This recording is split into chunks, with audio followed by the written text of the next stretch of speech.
de système.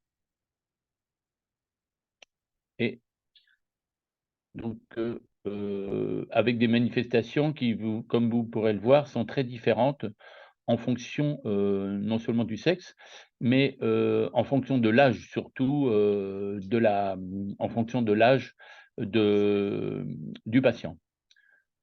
Ça touche aussi bien les nourrissons, enfin même des diagnostics anténatals que, chez la personne âgée atteinte de STB. Suivante. Pardon, j'avais oublié d'enregistrer. Il était normalement démarré.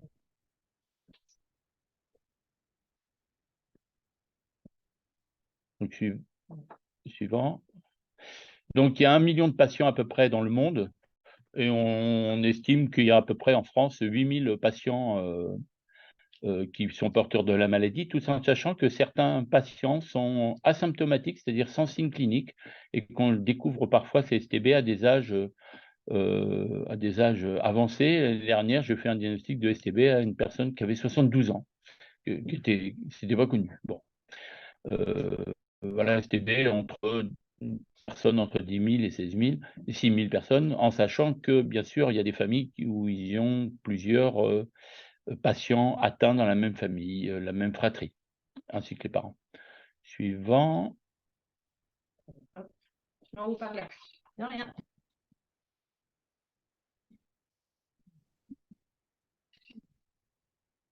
Ah, Donc génétique, je passe très rapidement. Il faut savoir que en fait, ça se touche des gènes avec des protéines qui sont la tubérine et la martine. Ça, je passe, c'est très spécialisé, ça vous intéressera pas.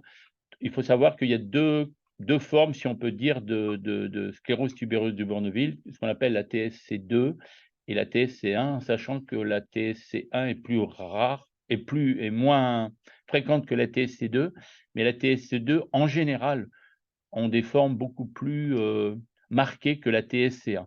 Mais ça, c'est en général. Il y a des voilà, donc suivante. Suivant dans les résultats, on vous dit souvent TSC2, TSC1. Alors, il faut bien savoir qu'il y a des mutations de novo. Ça ne veut pas dire que la mutation de novo, ça veut dire que c'est un accident qui arrive dans la famille et que les parents ne sont pas atteints. Bien évidemment, ce que je vous disais tout à l'heure, c'est une maladie qui est génétique et transmissible, donc autosomique dominante et donc si un parent est atteint, donc ils auront un risque sur 2 d'avoir un enfant atteint, à chaque grossesse. Mais il arrive que dans 2 tiers des cas, c'est une mutation de novo, c'est-à-dire que, heu et donc des parents non atteints, ont un enfant qui présenteront une STB. Alors, quand un enfant présente une STB alors que les parents ne sont pas atteints, le risque d'avoir un deuxième enfant atteint est minime pour pas dire inexistant, hein. Heu, donc un tiers des cas des cas, la mutation est héritée, donc on sait que les parents sont atteints, donc un des enfants sont atteints. Suivant. Alors les manifestations cliniques, c'est ça qu'il faut que je vous les signaler et puis avec certains petits caractéristiques qui seront importantes, je le signalerai quand il y a des choses très importantes, à signaler. Alors les manifestations cliniques de la STB il y a beaucoup de manifestations neurologiques, c'est que ça c'est très fréquemment, c'est, avec à peu près 90 des patients qui ont une STB ont des signes neurologiques, avec surtout des épilepsies, qui est le symptôme le plus fréquent, avec des épilepsies qui sont très difficiles, la plupart du temps à juguler et à maîtriser et souvent les parents, les adultes, gardent des épilepsies qui ne sont pas toujours, maîtrisées, à l'âge adulte. Alors qu'il faut bien savoir, c'est que la plupart du temps, les épilepsies, on les traite pendant l'enfance. Heu, En fait, en gros, quand les patients arrivent à l'âge adulte, sur le plan neurologique, moi je dis toujours que, le plus grosses des complications sont faites et ça va rester stable. Il y a très peu d'évolution de la maladie sur le plan neurologique à l'âge adulte. Je dis toujours quand moi mes enfants passent de l'âge de pédiatrie à l'âge adulte, je dis toujours que la messe est dite, tout ce qu'on a pu faire sur le plan neurologique, ça restera pareil, hein. Il n'y aura pas beaucoup d'évolution à l'âge adulte. Donc cette épilepsie très difficile. La plupart du temps, elle arrive dès la première année de vie, au bout de quelques mois. Ça se manifeste par un syndrome de West, c'est-à-dire maintenant on considère que le syndrome de West, c'est une STB jusqu'à preuve du contraire. Le syndrome de West, c'est des spasmes en flexion, ce qu'on appelle, avec des enfants qui présentent des spasmes au niveau des membres supérieurs et qui se rapprochent petit à petit vers le visage. C'est ce qu'on appelle en flexion. Et ça, c'est un syndrome qui est caractéristique et c'est toujours très difficile à traiter. Les lésions, elles présentent également des lésions caractéristiques cérébrales, c'est-à-dire des tubaires. Alors les tubaires, ça veut dire que dans le cerveau, c'est comme des truffes. En latin, le mot truffe, c'est tubaire. C'est pour ça qu'on appelle tubéreuse de Bourneville. Donc tous les patients qui ont une STB ont des tubaires dans le cerveau. Et ces tubaires, on les retrouve quand on fait des IRM ou des scanners au niveau du cerveau, ils sont souvent calcifiés. 90% des patients en présentent, pour pas dire 95, et souvent ces tubaires sont responsables de crises d'épilepsie. Et c'est pour ça que certains patients, on les opère maintenant, on enlève ces tubaires, et ce qui nous permet de juguler beaucoup mieux les épilepsies. C'est une chirurgie qu'on fait à Angers depuis quelques années. Et puis sinon, il y a des nodules sous-épandymères, c'est-à-dire que comme des tumeurs, mais qui sont bénignes. Il faut bien savoir que dans la STB, toutes les tumeurs que vous avez dans le cerveau, c'est pas cancéreux, c'est bien sûr bénin. Hein. Et puis ces nodules, ces espèces de tumeurs, ils sont dans le cerveau et ils bloquent, si vous voulez, la circulation du liquide céphalorachidien, le liquide qu'on a dans le crâne. C'est ce liquide-là qu'on enlève quand on fait des ponctions lombaires, par exemple.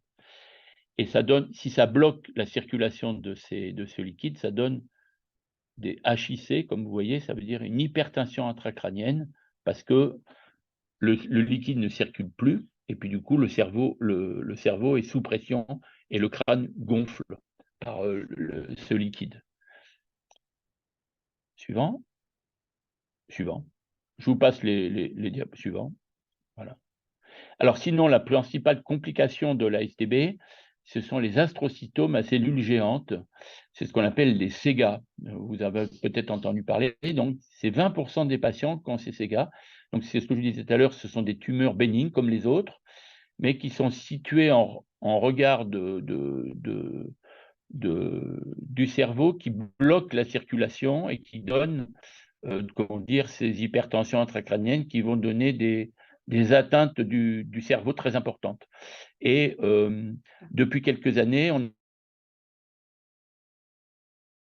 a d'avoir des médicaments qui réduisent ces astrocytomes.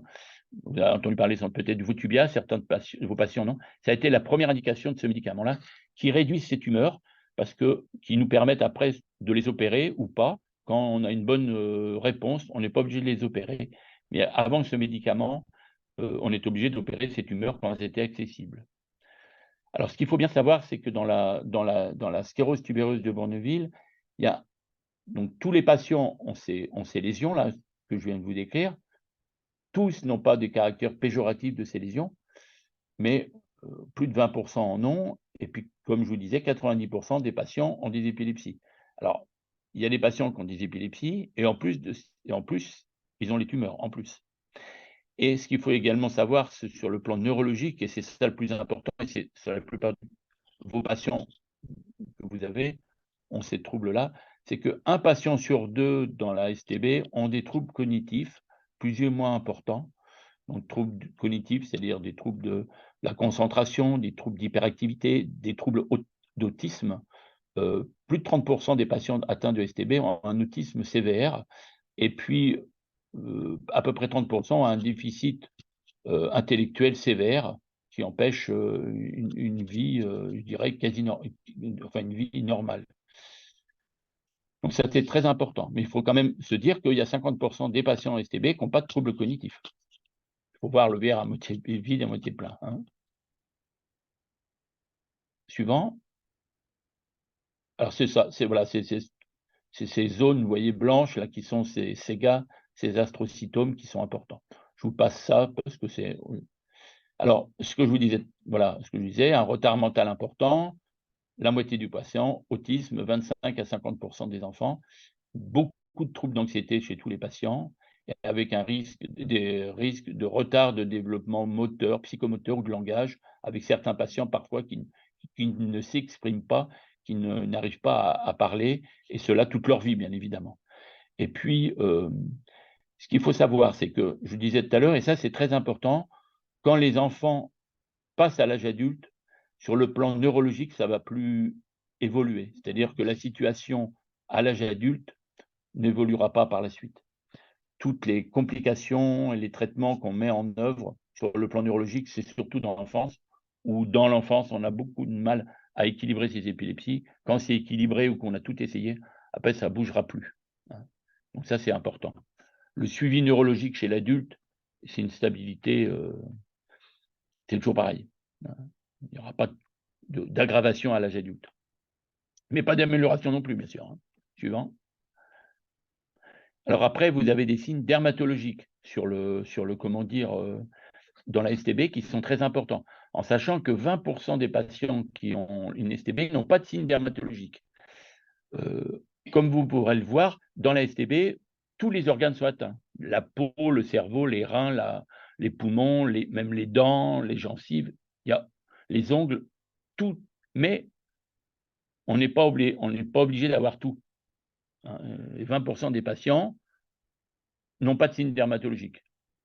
Alors, je vais vous les passer là avec les diapos, ce sera plus facile que je vous les énumère. On a des taches achromiques, suivant, voilà, des taches achromiques qui arrivent dès la naissance, on les repère dès la naissance.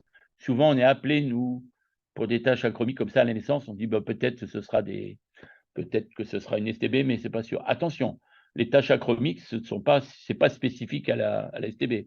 Beaucoup de gens ont des taches achromiques, ils n'ont pas de sclérose tubereuse du Bourneville, hein. Attention, c'est un signe de la sclérose. Suivant. Alors ça, ce que vous avez là, c'est au niveau du visage, c'est ce qu'on appelle les angiofibromes du visage. Ça, c'est caractéristique de la STB. On a ça sur le visage, on est sûr et certain que vous avez une sclérose tubereuse du Bourneville, ça c'est caractéristique. Ça apparaît vers l'âge de 6 ans, on les sent avant au toucher. Souvent, je fais des tests avec les étudiants dans une pièce noire, entièrement sans lumière, pour qu'ils arrivent à les repérer à l'âge de 5 ans. On les sent au toucher, et ils apparaissent vers l'âge de 6 ans.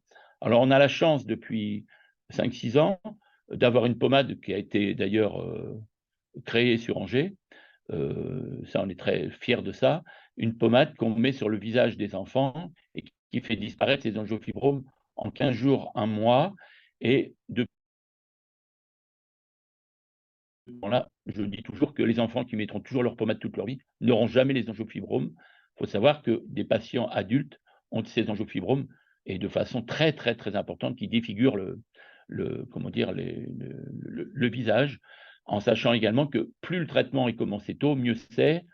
Chez les adultes, on arrive à réduire ces angiofibromes, mais pas les faire disparaître, parce qu'ils les ont depuis 30 ou 40 ans. Mais c'est pas pour ça qu'il ne faut pas leur donner. Et chez les enfants, par contre, c'est très important de leur donner dès leur plus jeune âge, parce qu'ils n'apparaîtront pas, ces angiofibromes n'apparaîtront pas.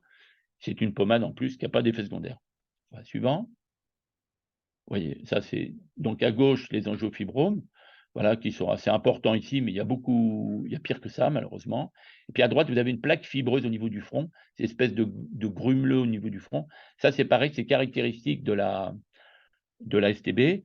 Pour l'instant, on n'a pas de traitement, mais j'ai espoir que dans les 2-3 ans à venir, on arrivera à faire disparaître ces lésions-là, mais pour l'instant, on est en recherche là. Suivant. Alors là, si vous avez une plaque qu'on appelle une plaque en peau d'orange ou une plaque peau de chagrin dans la région lombaire, au niveau des reins, là, comme on appelle, ça, c'est caractéristique de la sclérose tubereuse du Bourneville. Ça, il y a que dans cette maladie-là où on a cette espèce de tache, comment dire, comme on dit, en peau d'orange au niveau du dos. Ça entraîne rien, mais c'est pas esthétique, mais bon, rien de plus. Voilà, suivant. Et puis sinon, à l'âge adulte, on a ces tumeurs, là, vous voyez, au niveau des ongles, ce qu'on appelle des tumeurs de Koenen, des espèces de grosses verrues là, sur le deuxième orteil, vous voyez, qui saignent facilement, voilà, très bien, merci, qui saignent. Et puis sinon, on a des atteintes de l'ongle avec des ongles qui sont vilains, avec une strie au milieu de l'ongle, et puis des ongles de couleur qui s'effritent. Ça, c'est caractéristique également. Ça, c'est ce qu'on appelle pathognomonique, ça veut dire qu'il n'y a que dans cette maladie qui existe ces lésions au niveau des ongles. Donc, il y a des patients qui ont tous les signes que je vous ai décrits, la plupart du temps. Alors, il y a des autres lésions, ce qu'on appelle des taches caféolées, c'est des taches qui sont brunes, avec des molluscomes, c'est comme des petites verrues qui pendouillent, comme on dit, puis des taches confettis, mais ça, c'est pas pathognomonique de la maladie, mais il y en a beaucoup chez les STB. Suivant, les lésions néphrologiques au niveau des reins qui sont très importants.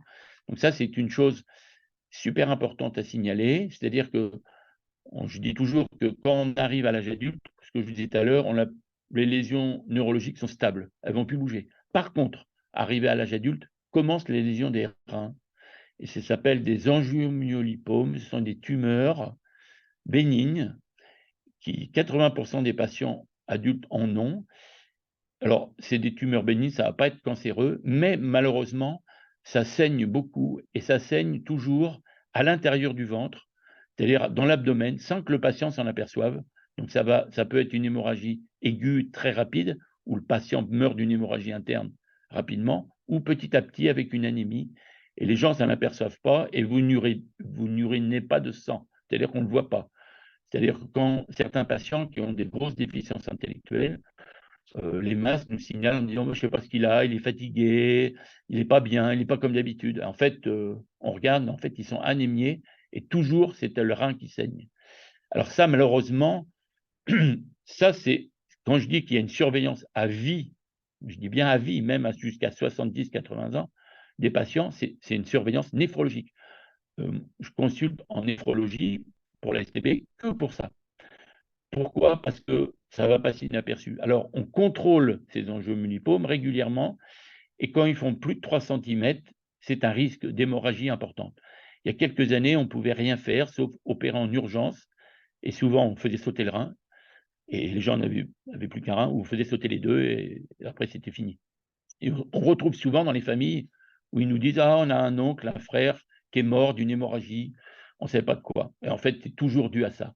Alors maintenant, on a un traitement qui est le même que je vous disais tout à l'heure pour le cerveau, qu'on donne un traitement qui réduit ces angiomyolipomes, et ça marche très bien, à 90% ça marche, et ça donne des angiomyolipomes à moins de 3 cm, qui sont donc, là on est tranquille parce qu'on sait qu'ils ne vont pas saigner à cette taille-là, ça c'est très important. On en reparlera tout à l'heure pour le suivi.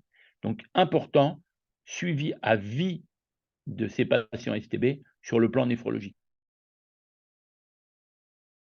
Des kystes rénaux qui sont très importants et qui peuvent saigner également, des cancers du rein qui sont plus fréquents que dans la population normale, 5 à 6 fois plus importants, et ainsi que des insuffisances rénales chroniques, c'est-à-dire que le rein ne fonctionne plus, il ne fait plus son rôle de moulin, il ne plus de filtre, et à ce moment-là, ces patients-là doivent être mis en dialyse. Alors, mais malheureusement, si le patient est déficient mental, on ne pourra pas faire de dialyse, et quand on découvre ces insuffisances rénales chroniques, malheureusement, on serre les doigts en se disant, on ne sait pas combien d'années ça va durer, parce que ce sont des patients qui sont rarement greffés et rarement dialysés, parce qu'ils ont une déficience mentale importante. Il est évident que le patient qui n'a pas de déficience mentale peut être dialysé, peut être greffé. Chaque année, on greffe des scléroses tubéreuses du Bourneville avec des patients qui bénéficient d'un rein d'une autre personne comme n'importe qui, et ils peuvent être greffés. Suivant.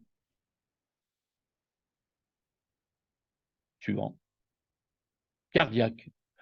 Manifestation cardiaque. Alors ça, souvent, on découvre la sclérose tubéreuse du Bourneville en anténatal, c'est-à-dire 60% des enfants qui ont une STB présentent ces rhabdomyomes, ce sont des tumeurs qui sont bénignes, donc non cancéreux, qui se trouvent dans le cœur. Dans le cœur. Ça, c'est très important de faire le diagnostic en anténatal parce que des fois, on fait le diagnostic avant la naissance, quand les parents ne sont pas atteints. Et puis, c'est très important de le faire avant la naissance parce que des fois, on est obligé d'opérer à cœur ouvert dans les quelques heures qui suivent la naissance du bébé. la tumeur intracardiaque est trop importante et empêche le cœur de se mettre en marche. Et puis sinon, si ça passe, si c'est pas trop grave, on sait que ça disparaît dans les premières années de la vie. Donc ça, c'est important et ça ne réapparaîtra pas par la suite. Je considère depuis quelques années que dès qu'un patient a un rhabdomyome intracardiaque, cette tumeur dans le cœur, c'est considéré comme une STB, systématique maintenant. Et on s'aperçoit qu'en fait, en faisant des recherches importantes, on s'aperçoit que c'est une STB qui pouvait passer inaperçue. Donc, rhabdomyome intracardiaque, c'est tumeur dans le cœur. Et puis sinon, au point de vue du cœur, on peut avoir des troubles du rythme, c'est-à-dire que le cœur s'emballe, qui peut battre à 150, 200, avec une insuffisance cardiaque, c'est-à-dire que le cœur fatigue. Alors, le trouble du rythme et l'insuffisance cardiaque, c'est deux maladies qu'on trouve chez n'importe qui, hors STB. Mais dans la STB, c'est plus fréquent et ça arrive vers l'âge de 40 ans. Donc, vers l'âge de 40 ans, on fait très attention pour ces choses-là. Insuffisance cardiaque, vous voyez plein de pubs à la télé actuellement. Mais dans la STB, ça existe, mais plus fréquemment que dans la population normale. Suivant. Gynécologique. Donc, les patients qui ont des troubles, qui ont une STB, ont des troubles des règles importantes, avec une oligoménorrhée, ça veut dire des règles très peu abondantes, qui saignotent un peu, et des dysménorrhées, ça veut dire que ce sont des règles très douloureuses. Elles font également des fausses couches spontanées beaucoup plus fréquentes, 4 fois plus fréquentes de fausses couches dans la STB que dans la population normale. Et puis sinon, une chose très importante que maintenant on le dit à toutes les patientes, il y a une contre-indication formelle, CI là, des estropogestatifs, ça veut dire de la pilule, dans la STB. Donc il ne faut pas donner la pilule aux patientes qui ont une STB parce que ça favorise l'apparition des lésions rénales et pulmonaires, et également cérébrales également. C'est très important. Donc maintenant, les patientes qui ont une STB, elles le savent ça. Des complications pneumologiques. Alors ça, une petite particularité, il n'y a que les femmes qui sont atteintes de lésions pulmonaires. Il doit y avoir 3 ou 4 patients seulement au monde qui ont des lésions pulmonaires, dont une en Angers d'ailleurs. C'est comme ça. Mais c'est que les femmes. Mais ça n'arrive qu'à l'âge adulte. Tant que les enfants n'ont pas de lésions pulmonaires, il y a seulement 1% des patientes qui présentent une dyspnée, c'est-à-dire une difficulté à respirer, des complications au niveau de la plèvre, des pneumothorax et une insuffisance respiratoire chronique. Donc, ce sont des lésions importantes. Et on fait des recherches qu'à partir de l'âge adulte. Et depuis quelques années également, on utilise toujours le même médicament qu'est le Votubiac, dont je vous ai parlé tout à l'heure pour le cerveau et les reins, et qui réduit ces lésions pulmonaires. Également ophtalmologiques avec des amartomes rétiniens. Alors, les amartomes rétiniens, ce sont des tumeurs bénignes qui touchent la rétine, donc ce n'est pas cancéreux, ce n'est pas grave du tout, sauf si ça vient se mettre sur la papille, et à ce moment-là, les gens ne voient plus. Et donc, jusqu'à l'année dernière, on n'avait pas de traitement, et puis on a mis en place un nouveau traitement, là, sur Angers, depuis 1 an, toujours avec le Votubiac, et on s'est aperçu que ça réduisait ces amartomes et rendre la vue aux patients. Donc, c'est très important de faire des examens ophtalmo régulièrement, comme on va en parler tout à l'heure. Et puis également, on peut avoir des atteintes stomatologiques avec des fibromes gingivaux, ça veut dire que ce sont des petites tumeurs au niveau des gencives qui saignent. On a une hypertrophie des gencives, on a une malposition dentaire avec des dents qui sont mises un peu n'importe comment, pour lesquelles les appareils dentaires ne réduisent rien. Et puis des pites dentaires, c'est-à-dire des petites pointes au niveau de l'émail des dents, je vous l'ai montré tout à l'heure, comme si on avait avec un petit poinçon tapé sur l'émail. Ça, c'est très important parce qu'il m'est arrivé de faire des diagnostics de sclérose tubereuse du Bourneville seulement avec une lésion sur une dent. Et j'en veux pour exemple, il y a 5 ans, j'ai fait un diagnostic de sclérose tubereuse du Bourneville chez un patient qui avait 72 ans, qui était dentiste. Sa femme également était dentiste. Et j'ai fait le diagnostic sur cette petite pointe des dents. Lui me disait, j'ai été dentiste toute ma vie, ainsi que ma femme, on n'a jamais su ce que j'avais. Et en fait, je lui ai fait un scanner au niveau des reins, et ses reins étaient bourrés de tumeurs qui risquaient de saigner d'un moment à l'autre et d'emporter le patient. Donc, très important de regarder les dents. Suivant. Alors, suivant, ça c'est les poumons. Vous voyez ça? Voilà, à gauche, vous avez l'hypertrophie des gencives, avec des dents, là, ils ne sont pas trop mal placées. Et puis à droite, en bas, là, vous voyez ces petites espèces de petites pointes sur les dents, là? Mais c'est ça, seulement ça. Et il y a certains patients qui n'ont que ça. Si on ne leur fait pas un scanner cérébral ou une radio des reins, on ne sait pas. Et ça, c'est pathognomonique de la STB. Vous voyez, c'est pas épais. Puis sinon, il y a d'autres manifestations que je vous livre comme ça un petit peu à la volée. Vasculaires, c'est-à-dire les vaisseaux, avec des anévrismes, c'est-à-dire des espèces de kystes au niveau des vaisseaux, des aortes, des carotides. Et puis ça peut leur donner des sténoses, des occlusions, c'est-à-dire que les vaisseaux se bouchent. Vous avez des lésions osseuses importantes où on a, alors là c'est important, c'est un petit message que je passe, parce que souvent des radiologues m'appellent très paniqués en me disant le patient a plein de métastases osseuses partout. Faux, ils ont des petites lésions de STB sur tous les os, ça fait comme des confettis sur les os, et en effet on pense que ce sont des métastases osseuses. Pas du tout. Tous les STB, si on leur fait des radios des os, ils ont ces petites lésions-là. On s'en fout, ça ne va rien leur donner, mais ça fout la panique chez les gens et chez les radiologues. Mais les radiologues, ils s'en remettent. Et puis sinon, digestive, où on peut avoir le foie qui est atteint, avec des amartomes, mais c'est pareil, on s'en fout. La rate également. Le côlon, on peut avoir des lésions du côlon qui fait saigner et qui malheureusement fait penser à un cancer du côlon, mais ça n'en est pas un. Et puis le pancréas également peut atteindre. Et puis endocrinienne, sur la thyroïde, avec des patients qui ont des problèmes d'insuffisance thyroïdienne, mais ça, c'est des choses qu'on règle facilement, comme chez n'importe quel patient, la parathyroïde qui donne des lésions osseuses. Donc, comme vous pouvez le voir, il n'y a aucun, organe qui n'est pas atteint, qui peut ne pas être atteint. Alors, il y a des patients qui ont quasiment tout, puis il y en a qui ont quasiment rien. Hein. Suivant. Alors, là, je vous ai décrit la clinique. J'ai été un peu rapide, mais il faut bien vous rappeler, adulte, surveillance à vie des reins. Ça, c'est très important. Le reste, parce que là, on met la vie en danger des gens. Et puis là, sur cette petite image, c'est l'apparition des principales. Comme vous pouvez le voir, on fait des diagnostics anténatales et après prénatal, périnatal en haut sur la ligne haut. Vous voyez, 1 an, 5 ans. Et puis, vous voyez, vers l'âge de 18 ans, apparaissent les amartomes rétiniens en dessous. Et puis, les angiomyolipomes en bas, les kystes rénaux. La lame en bas, ça veut dire que c'est l'atteinte des poumons vers 18 ans. Vous voyez qu'il n'y a pas d'âge, en fait. Il n'y a pas d'âge où on peut dire il n'y a rien. Il y a toujours quelque chose. En anténatal, jusqu'à la fin de sa vie, le patient peut développer des lésions.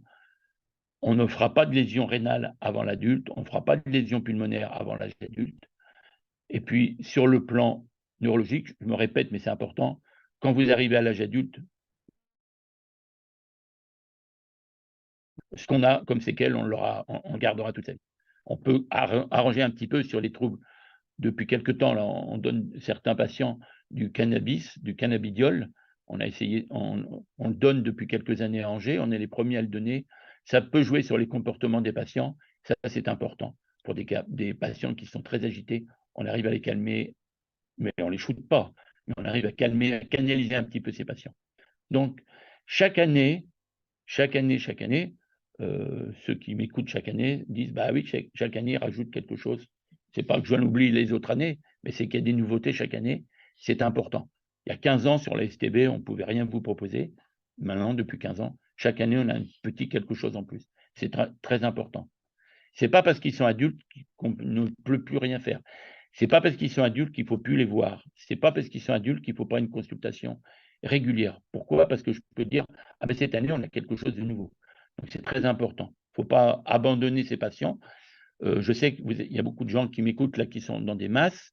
Il y a quelques années, j'avais écrit à toutes les masses de la région en leur disant peut-être que vous avez des patients chez vous qui ont des lésions sur le visage et qui ont des troubles mentaux. Et peut-être que ce sont des STB qu'on a laissés parce qu'on ne pouvait rien leur proposer ou parce qu'ils n'ont pas été diagnostiqués. On m'a envoyé ces patients. J'ai fait des diagnostics à 50, 60 ans de gens de STB qu'on n'avait jamais diagnostiqués auparavant. Et puis d'autres qu'on avait laissés, qu'on ne voyait plus. Et c'est important parce qu'on pouvait leur proposer quelque chose. Ce n'est pas parce qu'ils sont en masse qu'il ne faut plus s'en occuper, bien évidemment. Suivant. Alors, les bilans. Ça, c'est le bilan que je vais vous faire. Donc, j'ai fait un bilan enfant et puis un bilan adulte. Donc, le bilan enfant, bon, voilà, c'est au point de vue. Alors, est-ce que parmi vous, il y en a qui s'occupent d'enfants? Il y a un IME, je crois. Il y a un IME, je crois. Mmh. Bon, donc, je vais vous parler pour vous quand même, également, mais pour tout le monde. Donc, au point de vue neurologie, c'est une IRM cérébrale tous les ans. S'il y a des SEGA, c'est-à-dire des cellules des astrocytomes à cellules géantes, c'est important parce que d'une année sur l'autre, ces SEGA peuvent grossir et on peut les traiter. Et s'il n'y en a pas, on fait une IRM cérébrale que tous les 2 ans. Un électroencéphalogramme, EEG, on le fait de façon annuelle s'il y a des épilepsies et tous les 2 ans s'il n'y a pas d'épilepsie. Et puis un bilan neuropsycho, c'est important d'en faire un à partir de 6 ans, puis à l'âge de 12 ans. Après, comme je vous dis, après malheureusement, ça reste stable et ceux qui ont des déficits, ben, ils garderont leurs déficits, mais il n'y aura pas d'aggravation spécialement. Suivant.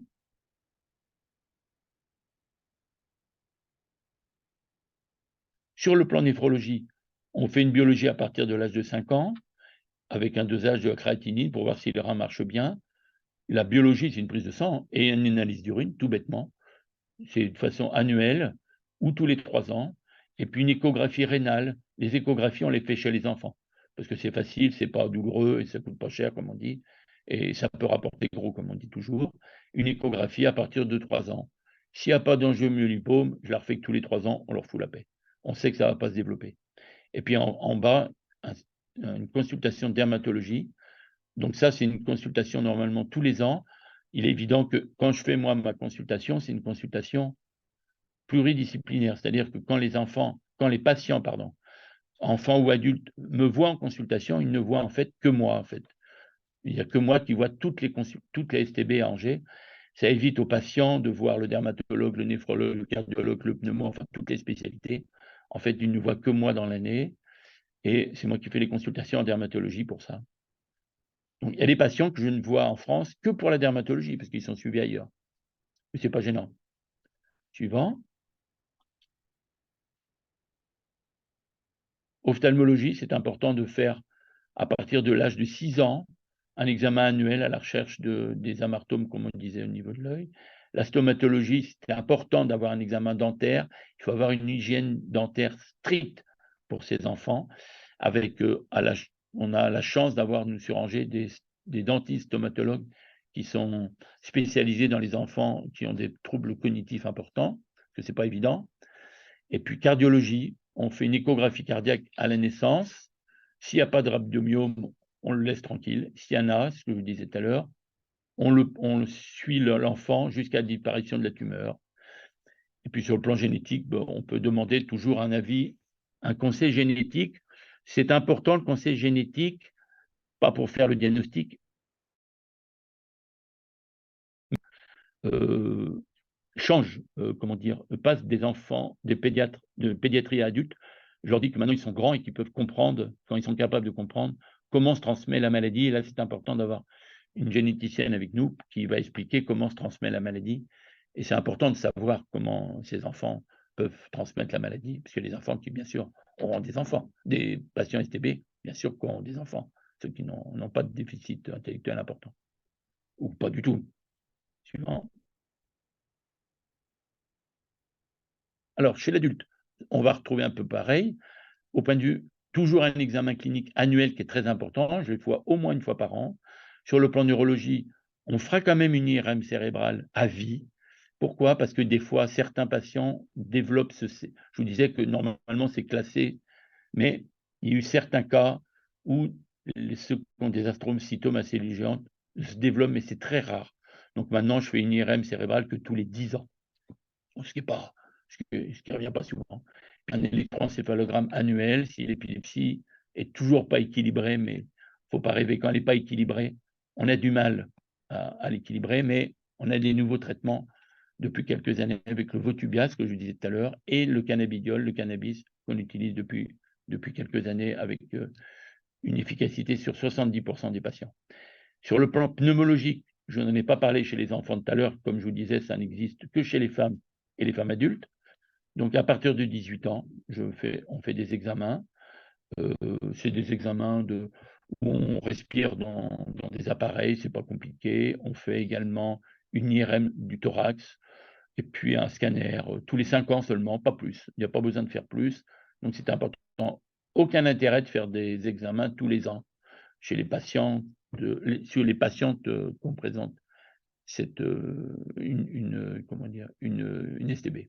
Suivant. Sur la néphrologie, je vais me répéter, je suis un peu radoteur. Surveillance à vie, surveillance annuelle, très important. Avec une biologie, une prise de sang et une analyse d'urine, tout bête. Et puis sinon une IRM tous les 2 ans, avec une surveillance de ces tumeurs qui, je le répète, peuvent saigner à partir de 3 centimètres et qui sont catastrophiques quand ils saignent. Et à ce moment-là, s'il n'y a rien, je le fais que tous les 3 ans, mais une IRM tous les 2 ans. Quand ils sont traités, c'est tous les 6 mois, une IRM avec le médicament qui est efficace. Sur le plan dermatologique, une consultation, c'est tout, une fois par an. Là, on ne met pas la vie en danger des gens, hein, ça c'est sûr. Avec des photos chaque fois pour voir l'évolution. Suivant. Ophtalmologie. Un examen annuel s'il y a des anomalies, sinon c'est tous les 3 ans. Je vous dis, depuis 1 an ou 2, on met un traitement en place sur Angers, au point de vue des yeux, qui marche bien. Examen stomatologique, un examen dentaire annuel, voilà. Cardiologie, si le patient n'a aucun signe, je fais un électrocardiogramme tous les 5 ans à la recherche de troubles du rythme pour essayer de juguler ça. C'est tout. Conseil génétique, c'est si un désir de grossesse. Suivant. Ça doit être, voilà, fini. Voilà, j'ai essayé de faire court. J'espère que vous n'en avez pas mis trop dans le crâne. Donc, vous avez vu que c'est une maladie quand même, comme vous le savez, multisystémique, qui touche beaucoup d'organes, qui peut toucher beaucoup d'organes, qui nécessite une bonne connaissance de ces maladies. Et avec la chance que depuis quelques années, on a des traitements spécifiques de la STB. Alors, j'ai espoir que... On a l'impression quand même que le Votubia qu'on utilise depuis quelques années, bon, ce n'est pas le but de la réunion aujourd'hui, mais c'est important à dire, on a l'impression que le Votubia, entre guillemets, c'est un peu le médicament de la STB. On a eu beaucoup de progrès avec ce médicament-là, qui nous ont donné beaucoup d'effets positifs, et des effets secondaires, bien sûr, mais il faut voir le pour et le contre. Et j'ai espoir que peut-être dans les années à venir, on utilisera un peu plus le Votubia, peut-être plus tôt chez les enfants, pour éviter peut-être même des désordres cognitifs qui pourraient peut-être être jugulés par ce médicament-là. Mais ça, c'est encore des hypothèses et un peu du centre de recherche. Voilà, je vous remercie. Oui, donc bonjour à tous. Donc moi, je représente l'association, donc la STB.